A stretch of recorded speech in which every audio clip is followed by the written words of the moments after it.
लातूरकरांसाठी अत्यंत महत्त्वाची बातमी. ज्यांनी अजूनही मालमत्ता कर भरलेला नसेल तर महानगरपालिकेची शास्ती तूट योजना आज संपत असून 1 ऑगस्टपासून कर थकबाकीदारांच्या दरावर थेट मनपाचे पथक धडकणार आहे. तर लातूर महानगरपालिकेच्या वतीने चालू आर्थिक वर्षात कर वसुली मोहीम तीव्र करण्यात आली आहे.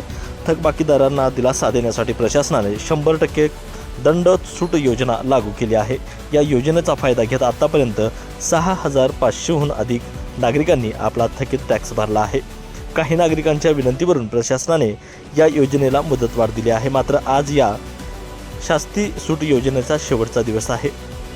आजची मुदत संपल्यानंतर मनपा प्रशासन कोणतीही गय न करता थेट जप्तीची कारवाई करणार आहे. तर 1 ऑगस्टपासून कर वसुलीसाठी विशेष पथकेही तैनात करण्यात आली असून ही पथके थेट थकबाकीदारांच्या घरावर धडकणार आहेत.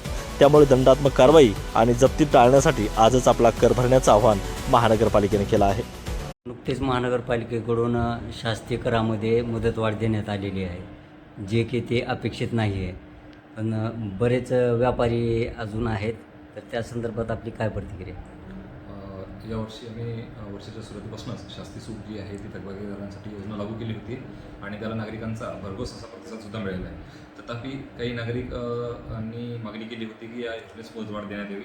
त्या अनुषंगाने माननीय महापौर, माननीय उपमहापौर, माननीय सभापती, माननीय सभागृह नेता, माननीय विरोधी पक्षनेता या सर्वच पदाधिकाऱ्यांनी प्रशासनाला निर्देश दिले की सदरी शास्ती सूट करता मुदतवाढ देण्यात यावी. त्या अनुषंगाने माननीय आयुक्त महोदयांनी निर्णय घेतला आहे आणि 3 दिवसाची जी आहे ती मुदतवाढ आपण याच्यामध्ये दिलेली आहे. तरी याद्वारे मी शहरातील नागरिकांना आवाहन करतो की आपल्याकडे जो काही थकीत टॅक्स आहे तो या सुवर्णसंधीचा लाभ घेऊन या कालावधीत भरणा करावा आणि शास्ती सूटमध्ये जो काही आपल्याला लाभ मिळणार आहे तो आपण मिळवावा. सर, जे मोठे व्यापारी आहेत ज्यांनी शास्ती कर भरलं नाही, त्यांच्या संदर्भात महानगरपालिकाकडून काय पावलं उचलण्यात येत आहे?